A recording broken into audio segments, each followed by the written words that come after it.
Good morning. Does anybody notice anything different? Well, thank you for indulging us. We are doing a different kind of service today. And I've heard a lot of people comment that, we bought these chairs so we could move them around and we've never moved them. Well, now you can't say that anymore, right? And we'll adjust. First of all, I want to say Happy Father's Day to all of you men who have nurtured and loved and empowered and inspired others in your life. Thank you for being a father to us all. There's a correction in the bulletin. It says that coffee will be in the Doreen McLeod room. That's a lie. It will be down in the fellowship hall as usual. Excuse me. We also have had a problem with our, what are those things? The screens. And so we are not able to use the screens today, but it's as if Spirit knew that was going to happen because everything you need is in your bulletin, including the words to all of the hymns we are singing. And we originally did that because we knew that being in a circle, not everybody would be able to see the screens, so we wanted to make sure everybody had all of the information they needed. So if you don't have a double sheet with the words to the hymns, can you just raise your hand and we'll make sure you get one because there's lots. Everybody's got it? Oh, okay, we need 3 over here. Thank you very much. All righty. I think that's it for my announcements. And I did want to point out Derby's shirt. Derby, can you stand up and show off your shirt? This is in honor of Father's Day. Dad's rules. And the first rule is Dad makes the rules. Thanks, Derby.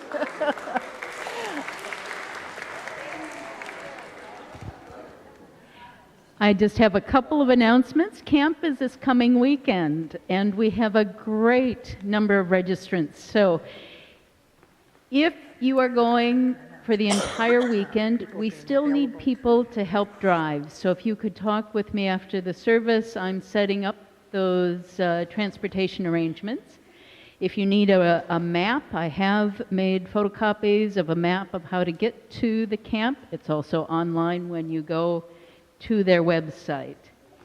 I want to point out that the flowers, the rainbow roses, are from Laura Butler's service yesterday. So a friend of hers would present the rainbow roses once a week. So that's her gift to us.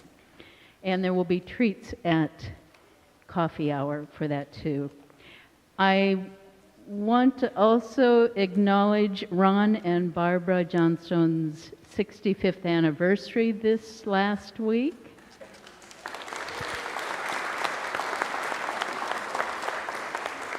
And Ron's 92nd birthday. Thank you.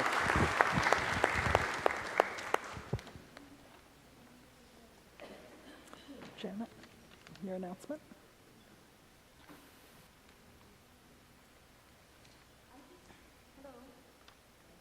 No, it turned on the bottom. I wanted to first just welcome any of you after the service. If you would like to continue the conversation from today's service in coffee hour, we've got a couple of tables just designated as a place to continue that conversation. You're certainly welcome to continue it in any format and at any place you'd like. But if you want to join us, there will be some people there to be involved in that conversation if you so wish. And I also wanted to just announce something that I'll be collecting names and orders for orange t-shirts September 30th will be Orange Shirt Day, and some of you might have already heard of Orange Shirt Day. It's something that started a number of years back as a way of recognizing a story of a young girl who went to residential school who had her, I believe it was a dress taken away from her as she entered the school. And people started this as an Orange Shirt Day as a way to recognize and again remember the wrongs that were done during that time of, and continue to happen, not in right relationship. And so we're trying to get churches, all the churches of Victoria, to order orange shirts, and if you will, you can wear them during the day at work or in the community or here in this community. So I'll be taking orders for the orange shirts in the next few weeks. Oh, I don't need that. I have my own microphone. Also, in acknowledgement that this blanket exercise that we are going to engage in can be emotional for people. And so we do have a few people who have agreed to be on the periphery if you are needing to have a little bit of pastoral care support. They will be there for you. Can they stand up? I can't see where they've disappeared to. And there's Larry. There we go. And Tammy. And yes. Okay. And Joan. Joan. That name just wouldn't come to me. It's not like I don't know Joan. So thank you. So if you are feeling a little shaken by it, feel free to step out and one of these folk will come and help you out if you require it. Let's just take a moment to quiet ourselves and prepare our hearts and minds for worship.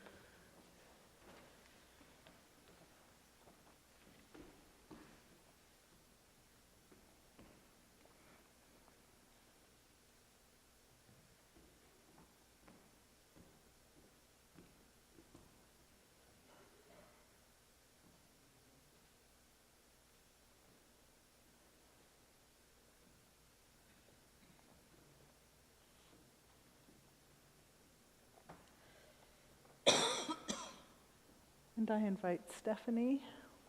Oh, there's Stephanie. And Janet. Oh, yes, sorry. Not quite yet, Stephanie. I'm ahead of myself. You guys can hang on together.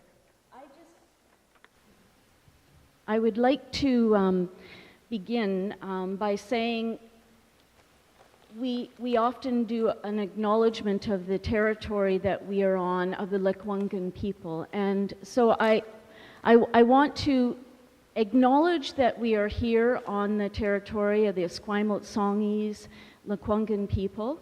And I want to just say a little bit more about that, because this is a service on the theme of reconciliation and right relations with Indigenous peoples. And we acknowledge the Lekwungen people of this territory as we gather this morning, because for many thousands of years, the Lekwungen people have sought, as well as other First Nations across this land, to walk gently on this land.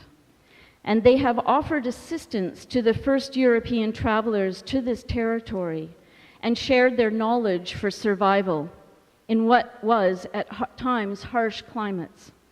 We seek a new relationship with the original peoples of this land, one based in honor and in deep respect. And with that, I want to introduce a friend, Jessica Salt, a new friend.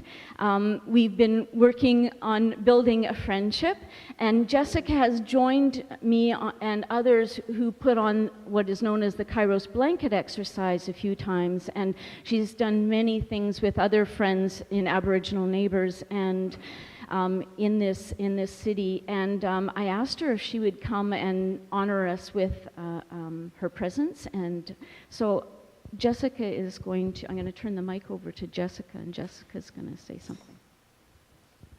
Good morning. My name is Jessica, and I'm from the Nuchalnuth First Nation. on the west coast of Vancouver Island.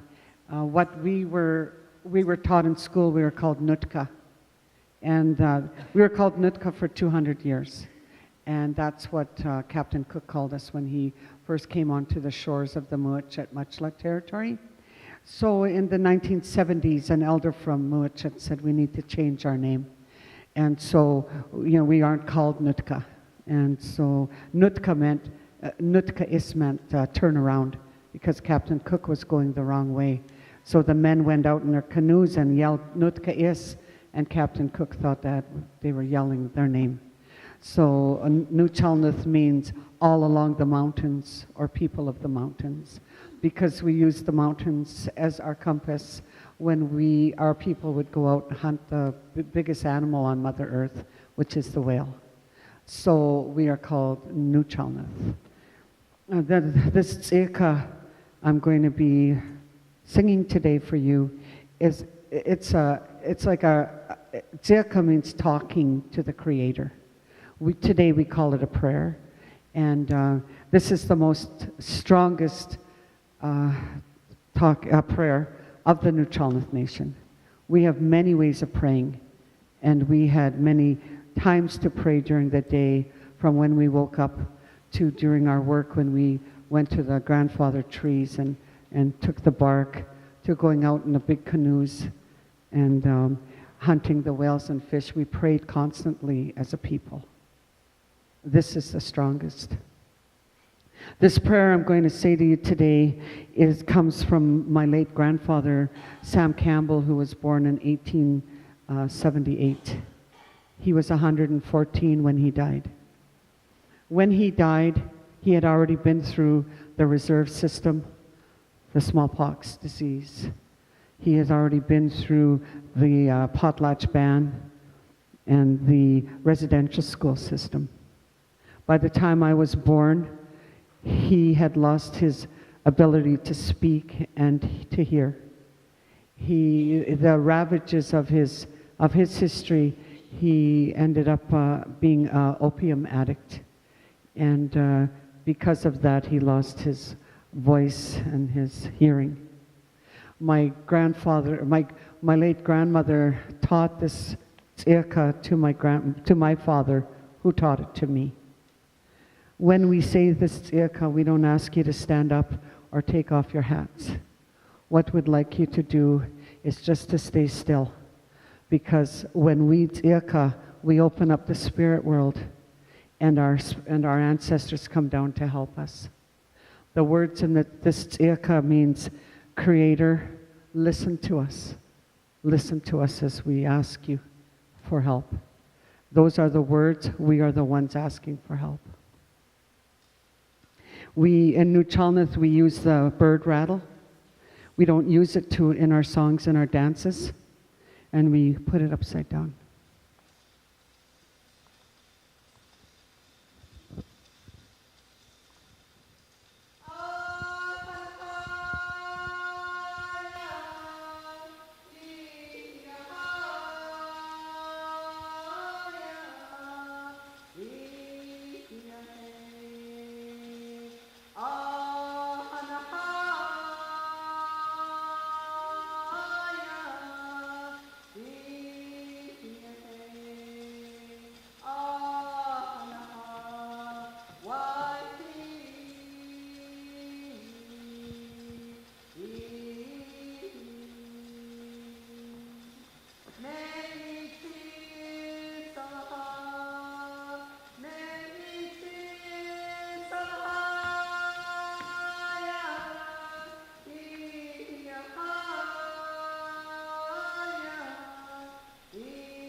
candles, we mark and recognize God's presence in this place, present at all times and in all places, celebrated now through these lights. We honor the Creator's presence on Turtle Island long before European settlers arrived, long before this church or any church existed. We give thanks to the Creator for this time of worship and for the possibility of new relationships blowing amidst us as the Spirit's wind of change.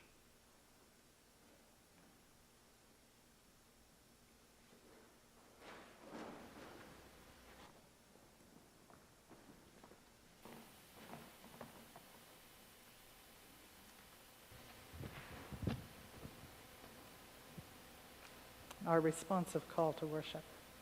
Spirit of God, like a soft blanket, you sustain and comfort your people and all parts of creation.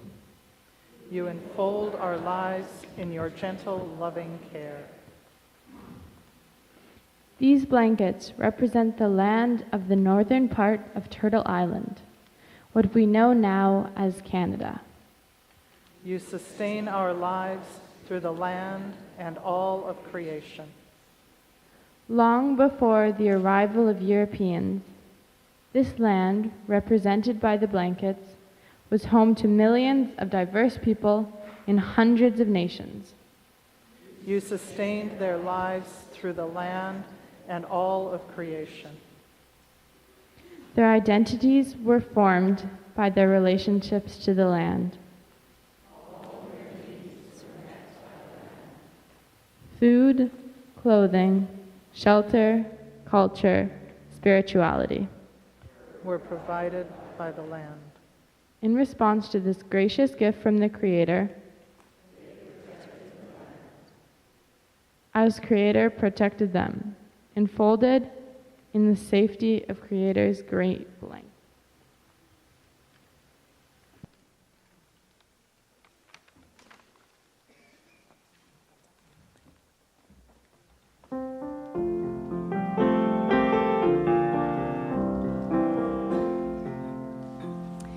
Let us build a house where love can dwell, all can safely live, a place where saints and children tell, our hearts learn to forgive.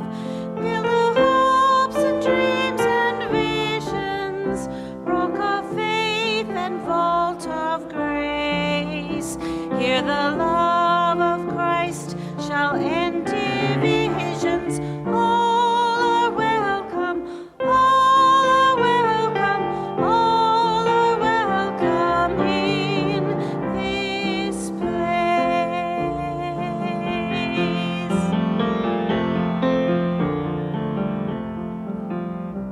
Let us build a house where the prophets speak. Words are strong and true, where all God's children dare to speak, to dream God's reign anew. Here the cross shall stand as witness, as the symbol of God's grace. Here as one we claim the faith of Jesus. All are welcome, all are welcome, all are welcome in this place.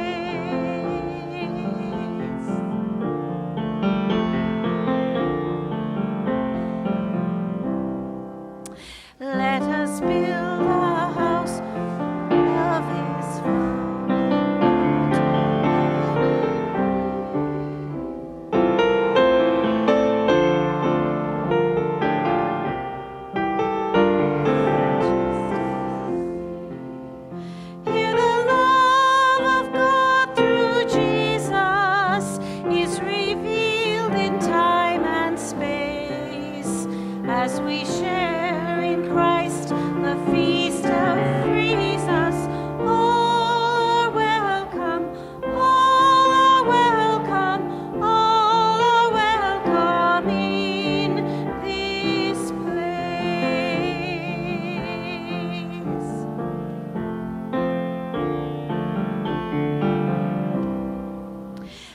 Let us build a house where the hands will reach beyond the wood and stone, to heal and strengthen, serve and teach, and live the world they've known.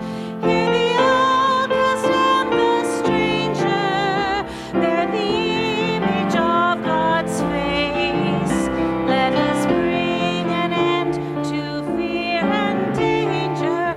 All are welcome, all are welcome, all are welcome in this place.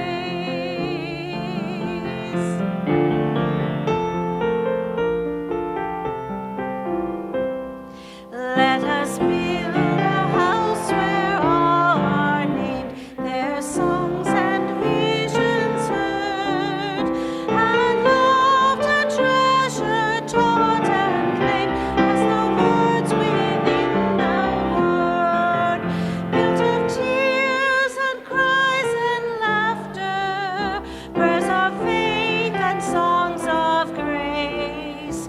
Let this house proclaim from floor to after, all are welcome, all are welcome in this place.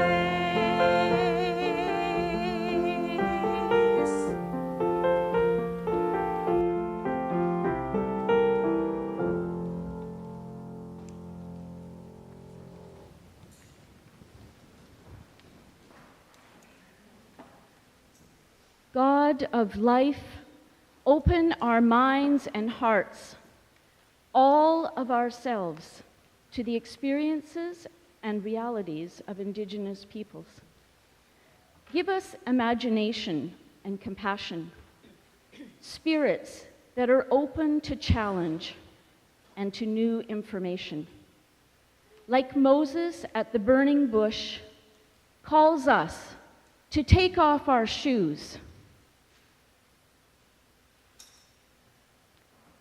and to connect to our bodies, to this history, to walk gently and compassionately, to acknowledge that this land is holy ground.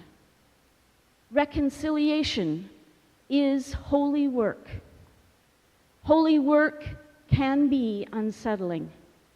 Emotions, anger, tears, silence, and confusion are some of the ways that we respond to difficult truths and to understanding our lives and histories in new ways. God of grace, help us to accept ourselves as we are, to acknowledge the past for what it was, and to create a future of respect and reconciliation. May it be so. Amen.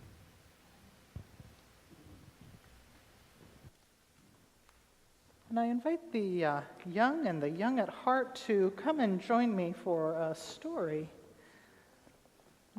I know, where do we go? Where do we sit? I'm going to sit here. So if you want to see the pictures, you might want to come and join me over here. Okay?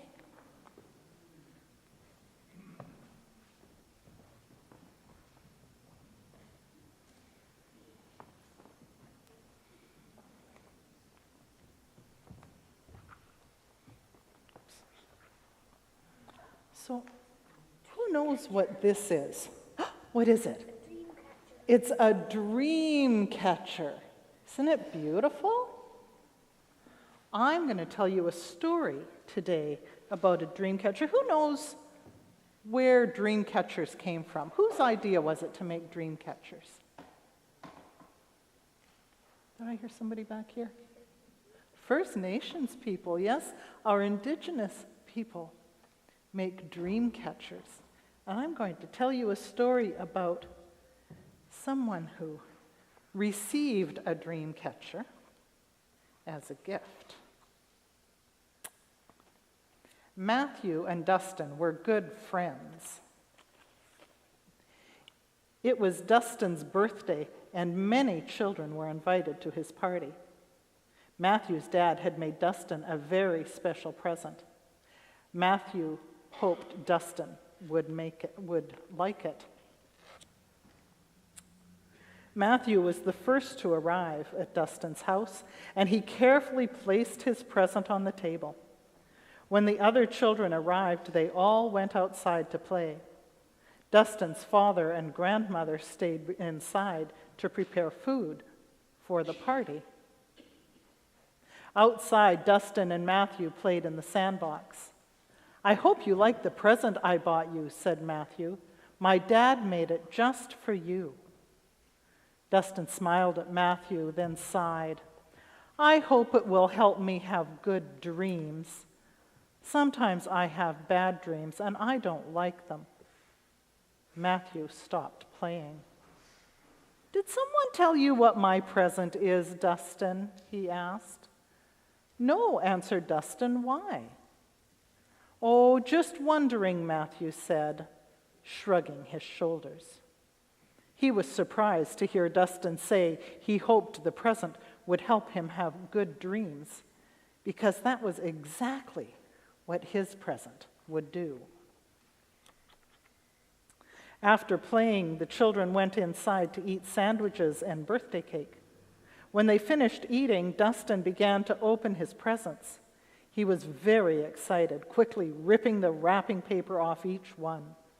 He unwrapped a toy truck with red stripes, a baseball and bat, a kite with yellow streamers, a storybook, and many other wonderful gifts. Finally, there was only one present left, the one Matthew had brought. Dustin picked up the package and carefully unwrapped it. Finally, he held up the present for everyone to see. Dustin was holding something he had never seen before. Something shaped in a circle and covered with leather. The inside of the circle looked like a spider's web. In the web was a blue bead. Dangling from the circle's edges were 3 fringes that held more blue beads and beautiful blue feathers.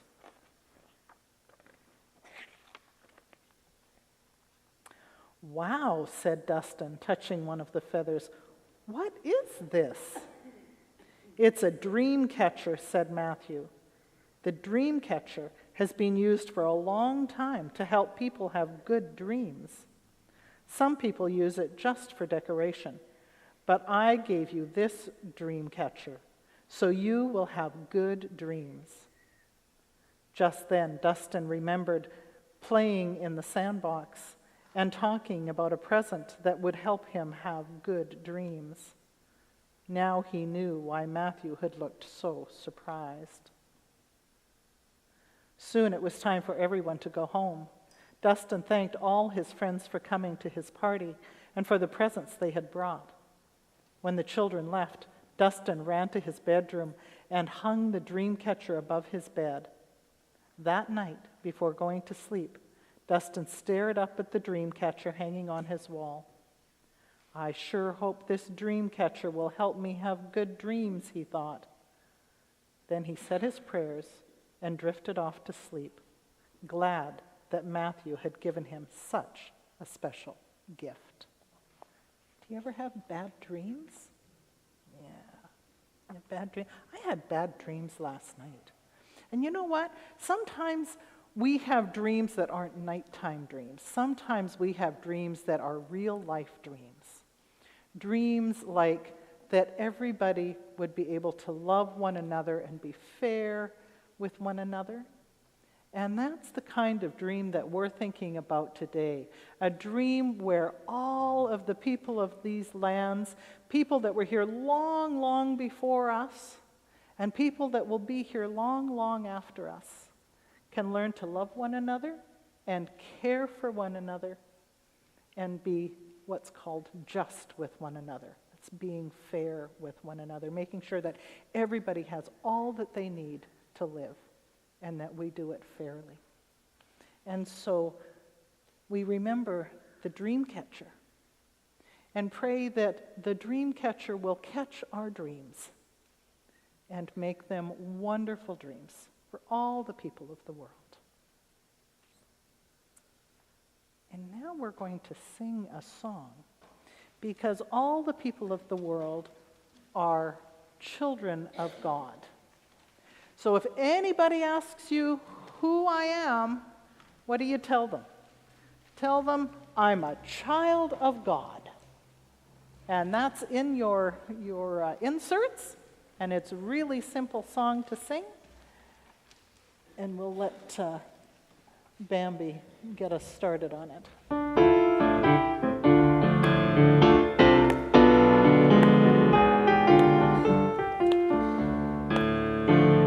If anybody asks you who I am, who I am, who I am, if anybody asks you who I am, tell them I'm a child of God. If anybody asks you who I am, who I am, who I am, if anybody asks you who I am, tell them I'm a child of God. And we're going to light the children's candle and head off to Sunday school.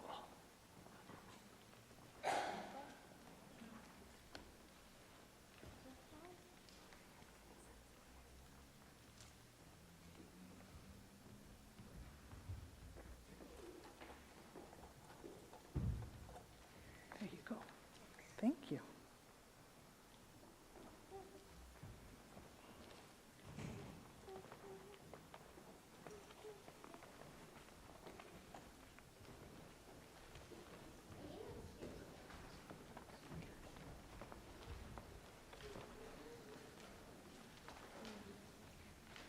Scripture is from Hebrews chapter 12, verse 14.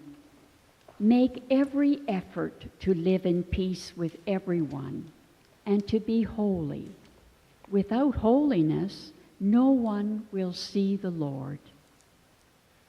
And from 2 Corinthians chapter 5. All this is from God, who reconciled us to himself through Christ and gave us the ministry of reconciliation. That God was reconciling the world to himself in Christ, not counting people's sins against them. And he has committed to us the message of reconciliation. We are, therefore, Christ's ambassadors, as though God were making his appeal through us. We implore you on Christ's behalf, be reconciled to God. This is part of our story. Thanks be to God.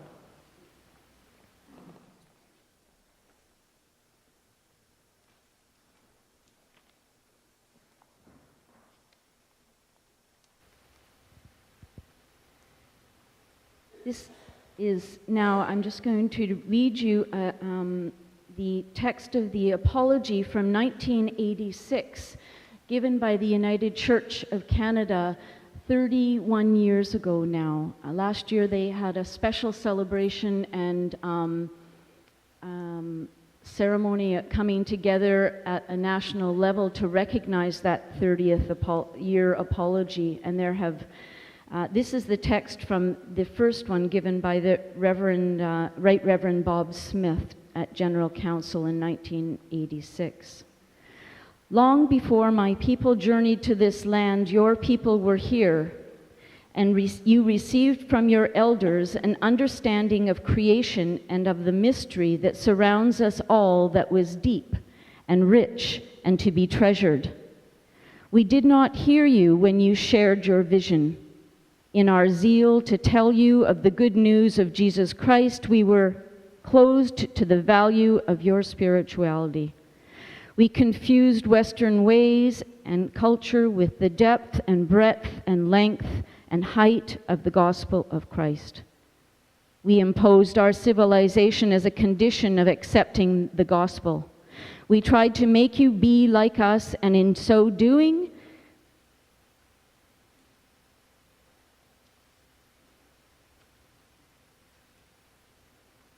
We helped destroy the vision that made you what you were.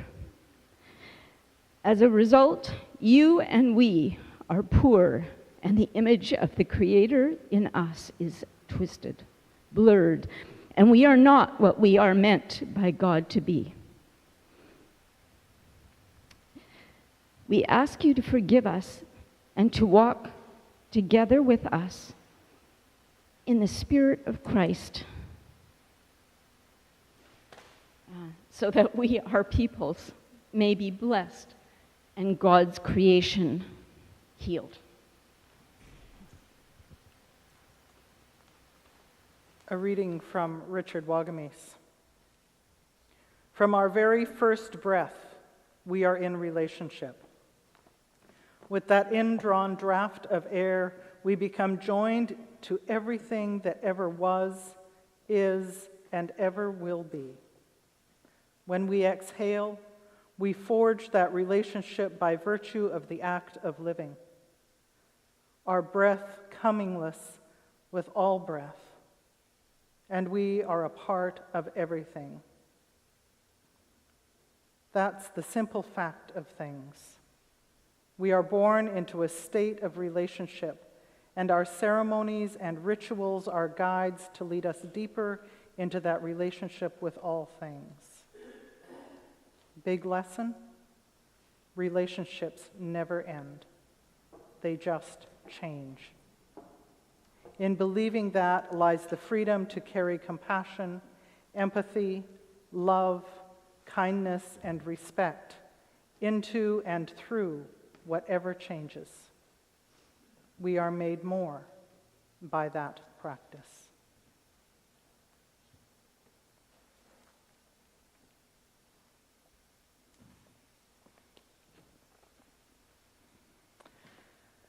So let's begin.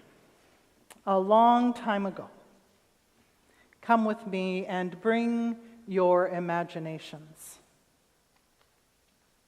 The blankets spread out here represent the northern part of Turtle Island, or what we know as Canada, before the arrival of Europeans. I invite you to picture yourself on Turtle Island as one of the indigenous peoples. Place yourself on this land, on these blankets, and imagine your life. Long before the arrival of Europeans, Turtle Island was home to millions of people who lived in thousands of distinct societies that formed hundreds of nations and communities. These nations had their own laws and ways of governing themselves. As nations, you worked with one another. You resolved conflicts over lands and resources through treaty making. You were diverse, yet as indigenous peoples, you also shared things in common. Your relationship to the land defined who you were as peoples. Things were happening in Europe at the end of the 15th century that would mean a huge change for you. European explorers had just, quote unquote, discovered you and your lands. This started a fierce competition between European nations. Scroll A, please.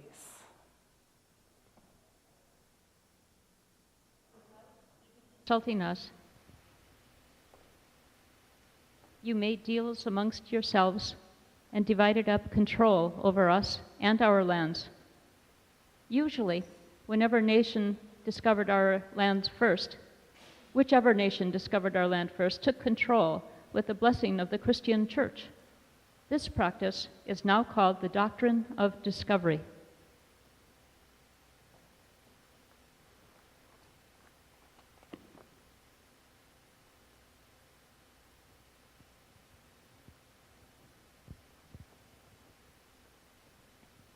And so began the process of the European discovery and colonization of Turtle Island.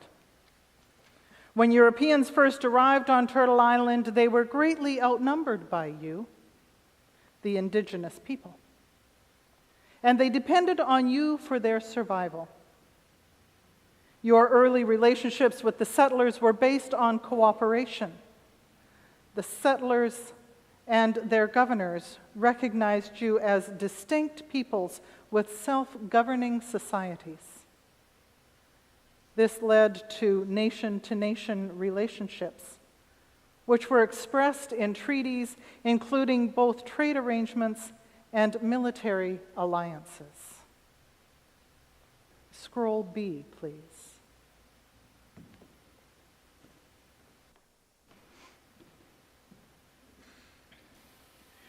In the Royal Proclamation of 1763, King George III said, "Indigenous nations own their lands." The king said that the only legal way newcomers could gain control of our lands was by making treaties between the two nations. The year 2017 marks the 254th anniversary of the Royal Proclamation. Later on, the Canadian federal government replaced the Crown as the treaty-making body, and the Royal Proclamation of 1763 was written into Canada's Constitution Act, 1982. To Indigenous peoples, treaties were sacred agreements that were marked with spiritual ceremonies. They are not statements of surrender or real estate deals. But the Europeans had altogether different views of land and of treaties. For them, land was a commodity, an object that could be bought and sold. Treaties were a way of getting you, the Indigenous peoples, to surrender or extinguish your title to the land. Over time, your relationship with the settlers grew worse. With the end of the War of 1812, the newcomers in the East no longer needed you as military allies. In the West, the fur trade dried up, and settlers turned more and more to agriculture, so they no longer needed you as trading partners either.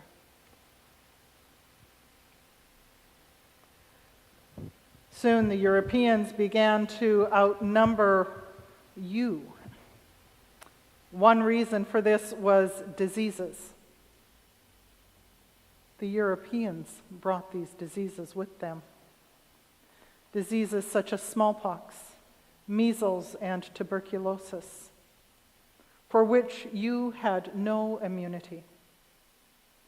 Some experts believe fully half the Indigenous people alive at the time died from these diseases. Some communities lost up to 90% of their members.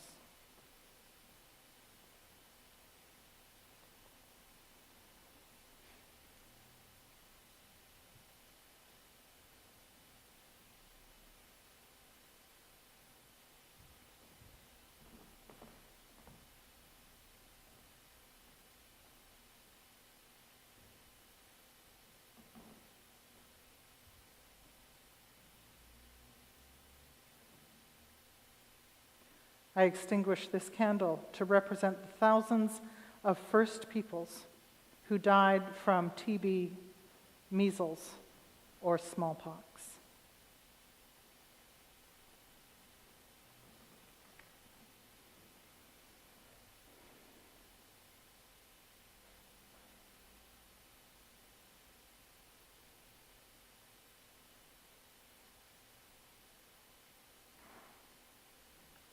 More Europeans also meant an ever-increasing demand for land for settlement.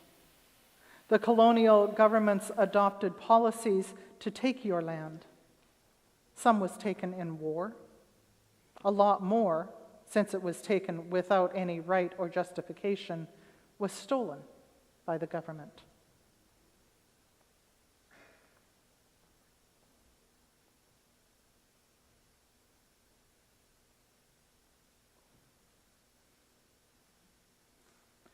The Beothuk were the original inhabitants of what is now Newfoundland. If you didn't starve or die in violent encounters with settlers trying to take your lands, you were hunted and killed, or taken captive for reward.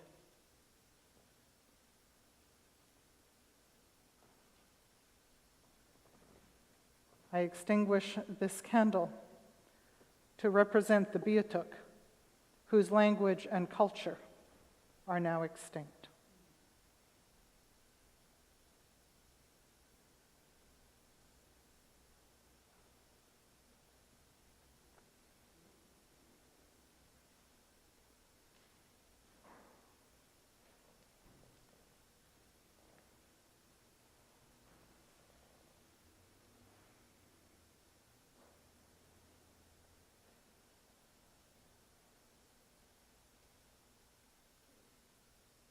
In the high Arctic, some of you in Inuit and Innu communities were removed from your traditional territories and relocated to isolated, unfamiliar, and barren lands.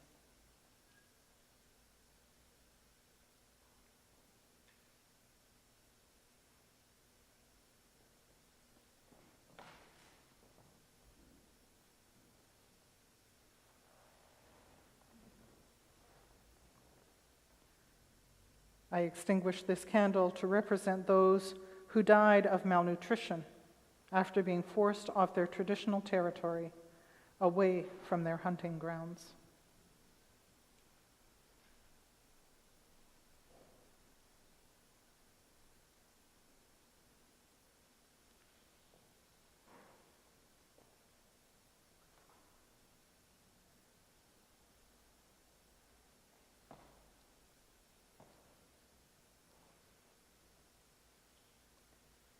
In the West, construction of the railway opened up the prairies to settlers.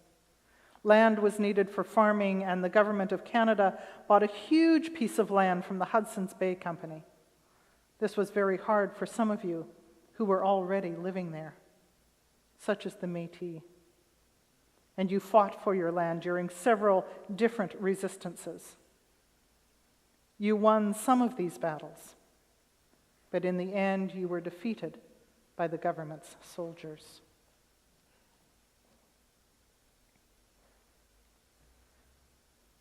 I extinguish this candle to represent Métis leaders who died in battle, were put in jail, or were executed, leaving your people to flee for their lives.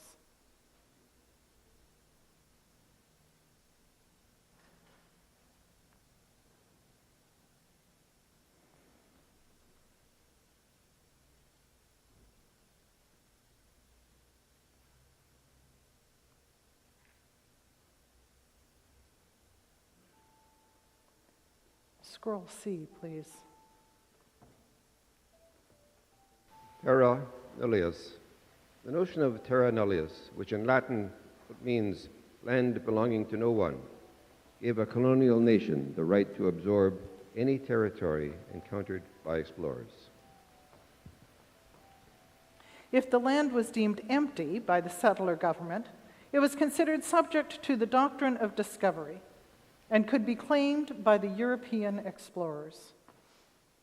Over time, this concept was conveniently expanded to include lands not occupied by civilized peoples, or lands not being put to civilized use. Scroll D, please.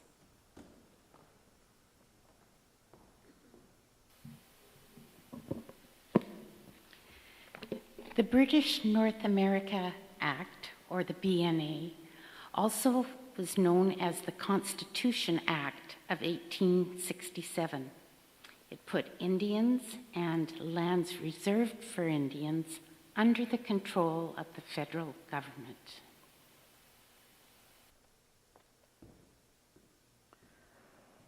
Sir John A. Macdonald announced that Canada's goal was to do away with the tribal system and assimilate the Indian people in all respects with the inhabitants of the Dominion. The BNA underscored the government's central priorities of assimilation, enfranchisement, and civilization. Scroll E, please. The Indian Act. All laws respecting Indians were first consolidated into the Indian Act in 1876. The Indian Act completely changed our lives. As long as our cultures were so strong, it was difficult. As long as our cultures were strong, it was difficult for the government to take our lands, so the government used the Indian Act to attack who we were as peoples. Hunting and fishing were now limited, and our spiritual ceremonies like the potlatch, powwow, and Sundance were now against the law. This didn't change until the 1950s.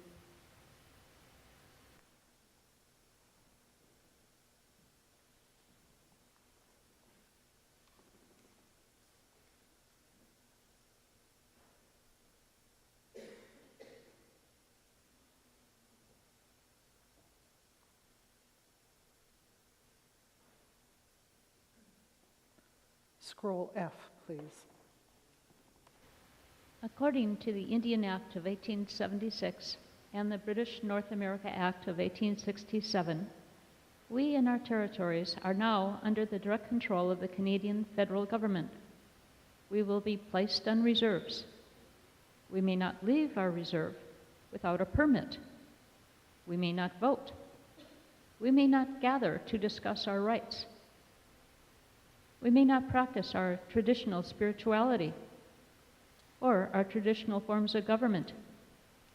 To do any of these things is to face arrest, trial, time in prison. This will be the case until the 1950s. Under the policy of enfranchisement, the government would reclassify Indigenous people entering certain professions such as doctors and lawyers as Canadians, making them ineligible for treaty benefits. Since this included lawyers, it effectively prevented land rights cases from reaching the courts during the first half of the 1900s.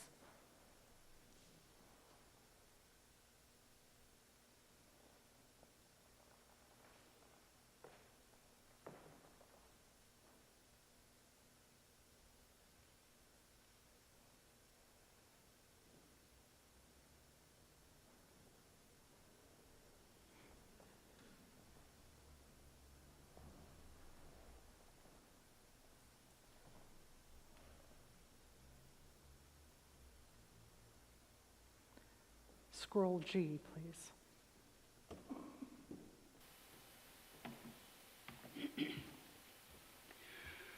Residential schools.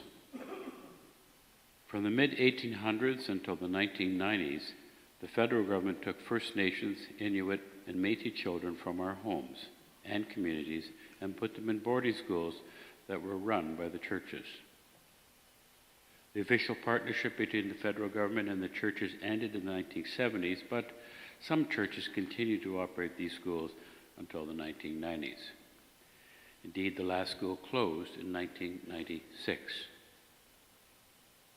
As parents, we didn't have a choice about this. Sometimes the police arrived to take away our children. These schools were often very far away from our homes. Mostly they were not allowed to speak our languages, and they were punished if they did. Often our children weren't given enough food.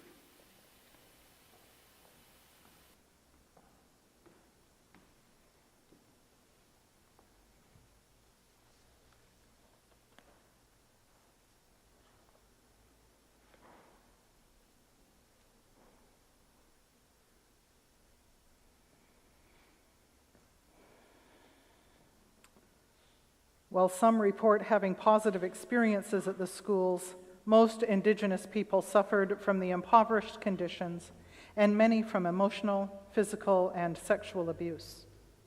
Raised in an institution, many lost their culture, most lost their parenting skills, some did not come home.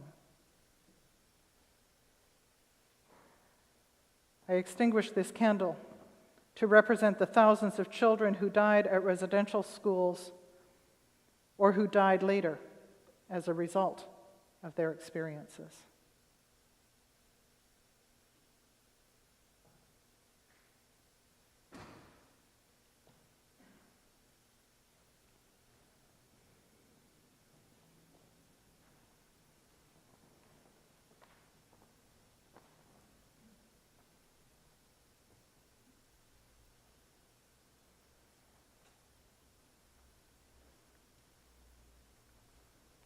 Scroll H, please. 1969 White Paper. This proposed federal legislation suggested abolishing the Indian Act and assimilating Aboriginal peoples into Euro-Canadian society as the solution to the Indian problem. Indigenous peoples saw this legislation as an attempt to terminate their rights. Outraged, they organized to defeat it. From this movement, the National Indian Brotherhood, now the Assembly of First Nations, was born.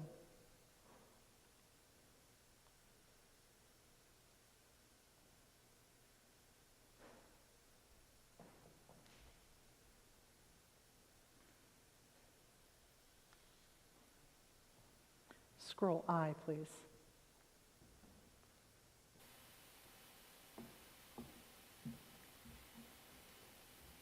In the modern day, large companies can set up shop on our territories, generate huge profits from natural resources, and often pollute and deplete the land without regard to Aboriginal or treaty rights, and without benefits flowing to Indigenous peoples.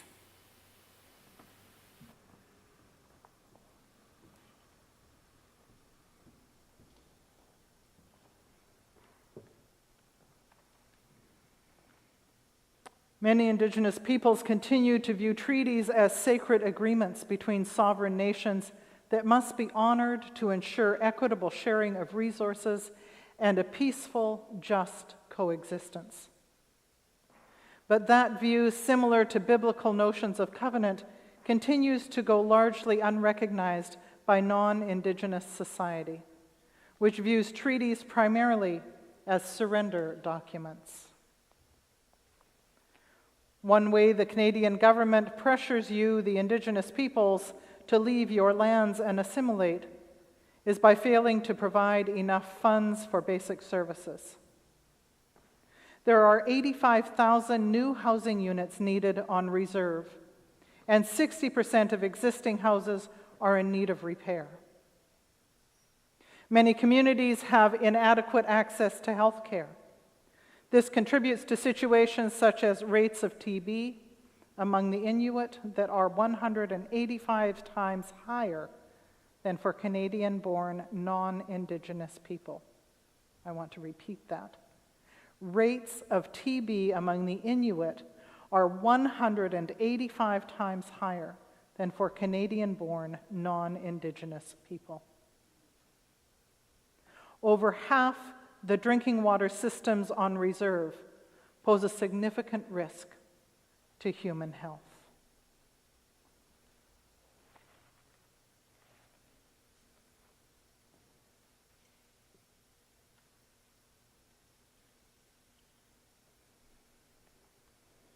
Scroll J, please.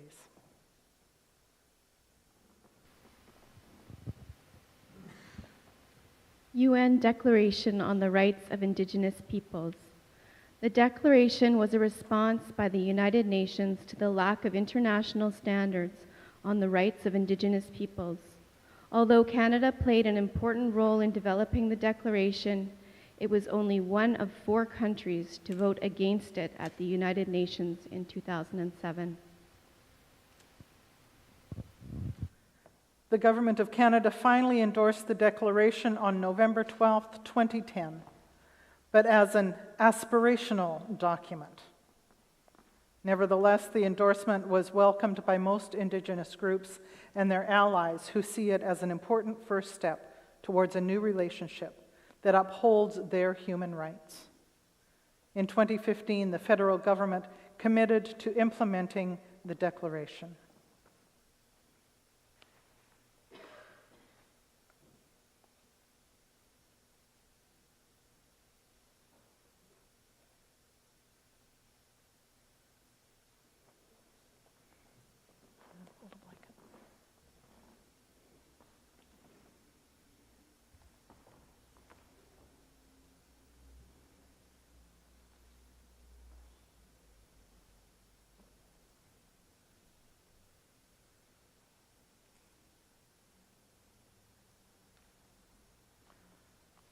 Scroll K, please. Action from the Truth and Reconciliation Commission's final report. Thanks to the courage of residential school survivors, in 2008, the Truth and Reconciliation Commission was created out of a settlement agreement. Commissioners heard approximately 7,000 testimonies and issued a summary report and 94 calls to action in 2015. As the Commission completed its work, Justice Murray Sinclair, the Chief Commissioner, stated, "We have described for you a mountain. We have shown you a path to the top.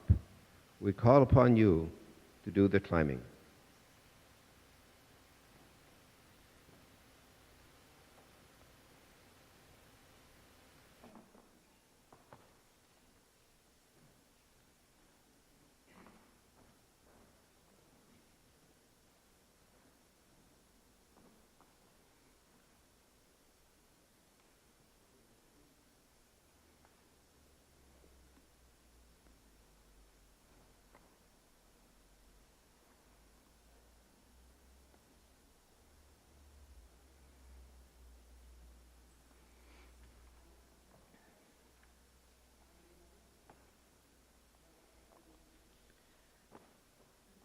I invite you to turn your mind back to what the blankets looked like when we began the reflection and compare that to what they look like now.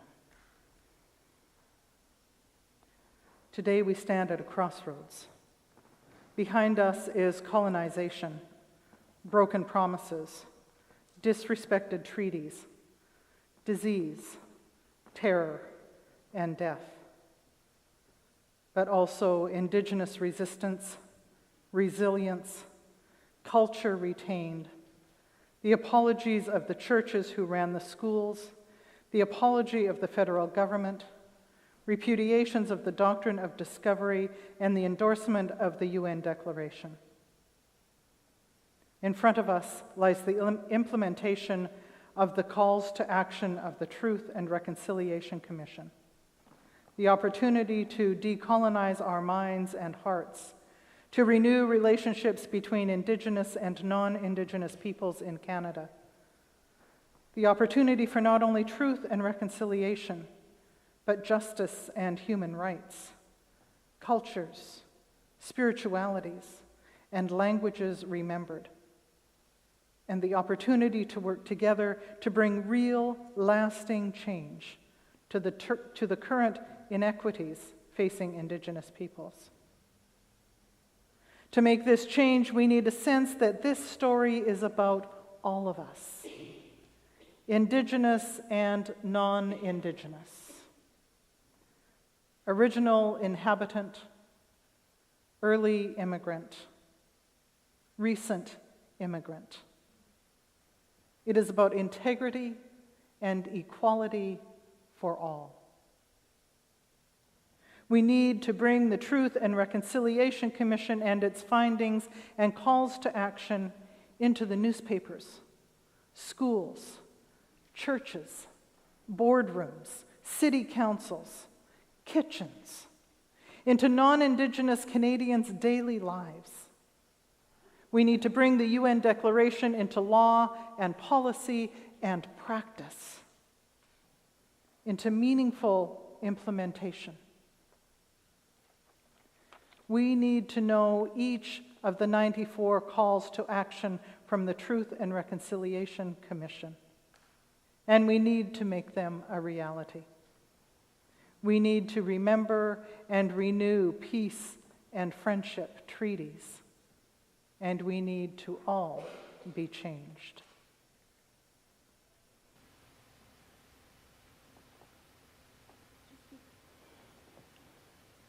Before closing, as we look at the blankets in the state that they are now, I just want to reflect. First of all, I want to apologize for Jessica and I going back and forth outside. But today is a busy day for Jessica. There are many demands on her time, and she is supposed to be somewhere at 12:15, so we were just trying to check in with rides and that. I wanted to just say, as a settler, 9th generation settler to this country from an Irish and English background, I am 61 years old, and I lived and grew up in Calgary surrounded by First Nations people and never had a relationship with any First Nation person. And that might be some of your stories too, or it might not be. But it wasn't until I started nursing up in Hazelton that in the northern part of BC, that I began to form some relationships. But it was only in the past 10 years that I have learned so much about what I know about our relationship in Canada with First Nation people. And it's through doing the blanket exercise with Kairos, and we are being asked to do it weekly, sometimes more than once a week, in schools and in agencies and in churches. And this is the 20th anniversary of this Kairos blanket exercise, and it has brought us into many relationships with people that I am very, very grateful for. And it's only the beginning. But I want to share that with all of you, because I know we all have our own stories, and we're all on a process of learning and becoming more aware of those relationships. And I want to pass the mic to Jessica. Thank you. First, I'd like to apologize for my in and out also, and that it is very busy today because it's the First Peoples Festival. I'm part of a women's drum group, and I'm the MC there, so they're kind of waiting for me right now. But, you know, every time I'm in this, when I participate in here, I get really, my nerves start going, you know, and there they are calling me. But, you know, because I'm the fourth generation since contact with the Europeans, and we're talking about my great-grandfather and my grandmother and my mother, you know, and the residual, the impact it had on me. And so it's, you know, it's a tragedy, you know, and I lived with that. I grew up right beside a residential school. There was 6 residential schools on Vancouver Island alone, 4 in the Newfoundland Territory. I lived right beside one, and the only thing that separated our house from the residential school was a barbed wire fence with an electric wire and meshing all around it. That was to keep the children in. And you know, I didn't realize my mother went until I was 40 years old. Often wondered why she was so brutal and violent to us. And she was running away from it. She wouldn't even tell us that she went there. You know, I'm really thankful for the blanket exercise, and I really am grateful for you sitting and listening to their true history, your history, my history, of what happened to the First Nations when the Europeans came, and our resilience to continue. And you know, like there's one fluent speaker in our First Nations in Chishot and Port Alberni, and that's my mother, who is 86 years old. You know, the devastation of the addictions, the high rate of prisons, our children being taken away, the high rate there, and you know, it directly links back to the history. And before we take another a judgment of our people on the street or in the prisons, let's look at our history and see how it was forced upon us, and maybe get a little more non-judgmental and, you know, a little more sensitive toward that.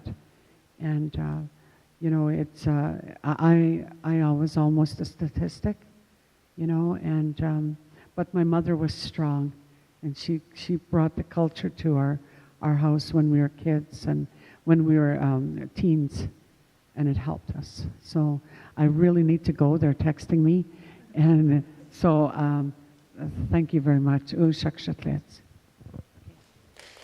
Thank you, Jessica. Heichka. I'd like to be back for another.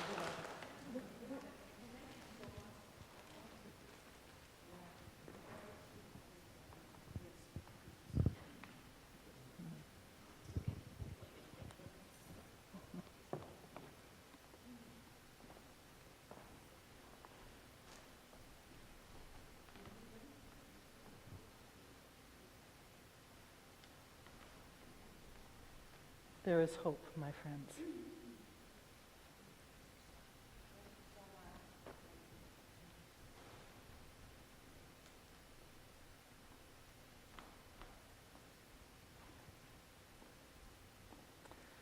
And we will sing together for the healing of the nation.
Let us join our hearts and minds and spirit in prayer. God of the land, creator of Turtle Island, we give you thanks for the elements which sustain our lives and on which our life depends. The land and water, diverse plants and animals, which together provide us with food, drink, shelter, warmth, and everything which we truly need. We give you deep thanks for the first inhabitants, the indigenous peoples of this wondrous place.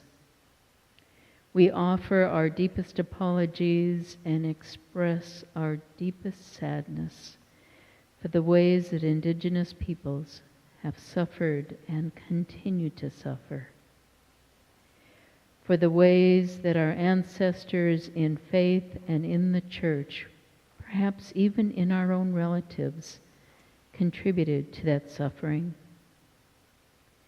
for the ways that we today contribute to that suffering, knowingly or not, for the ways that we might benefit from it, knowingly or not. God of life, we offer gratitude to the survivors of residential schools and of the whole colonial project, who in their courage peel back a facade.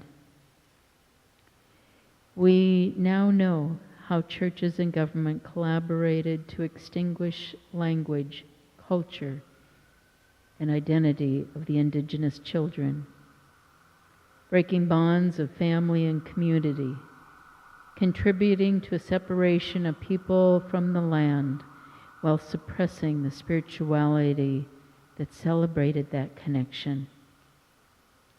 We now know that children died preventable deaths, some further dishonored by unmarked graves.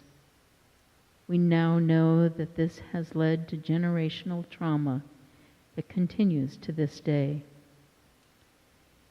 Because of survivors' courage, we now know, because of their resilience, we all have a chance to heal. Because of their profound confidence and power of the human spirit, our children and grandchildren can believe in a future of mutual respect. As a people of faith, we believe that transformation is possible. There is hope all around us in young indigenous leaders who claim their voice and pull us, all of us, towards a more just future. In non-indigenous children who refuse to tolerate inequality and are committed to bring about tangible change. In elders who, against all odds, are passing on language, culture, teachings, and spirituality.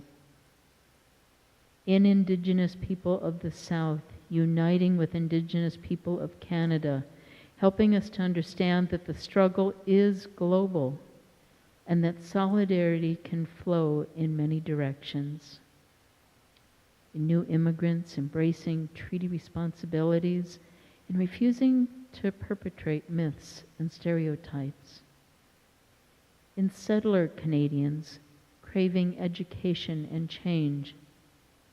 In communities united to protect their watershed and build relationships of respect and sharing that reflect the original treaties that are the foundation of Canada. God of transformation, we commit ourselves to living in new ways, informed and led by this hope. We commit to reading, studying, and living in the Truth and Reconciliation Commission's call to action. We ask for the Spirit's strength and guidance as we embrace their challenges, discern our accountabilities, and persist toward action. Today, inspired by Indigenous leadership, young and old, we put our hope in our vision. Creator God, help us to be who we could be, who we should be, who we must be as a church, as a community, and as a country. We join our hands and our hearts to every Canadian Indigenous settler newcomer who pledges persistence that until together we have formed a country that we can be proud of. Persistence until we all have a country where the contributions of First Nations, Inuit, and Métis people are honored, where justice is done, where every child can expect equality and respect, and where language, culture, and identity are gifts to be shared. We commit to our own change, to contribute to that of our church and communities, to show possibility in action, and not to let go. Amen.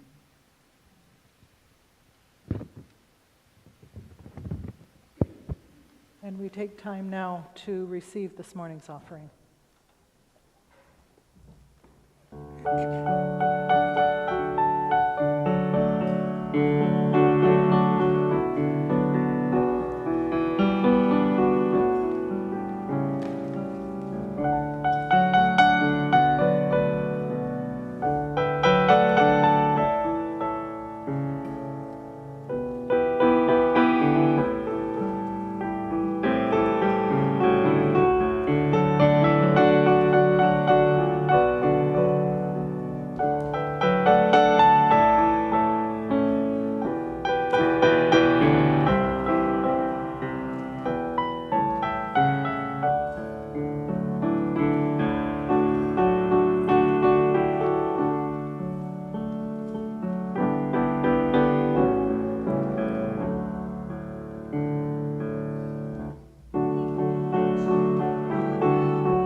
To Ivy Thomas, I want to present to you and to the congregation here at First Metropolitan a copy of the 94 calls to action that we are all being called to implement the recommendations by the Truth and Reconciliation Commission of Canada.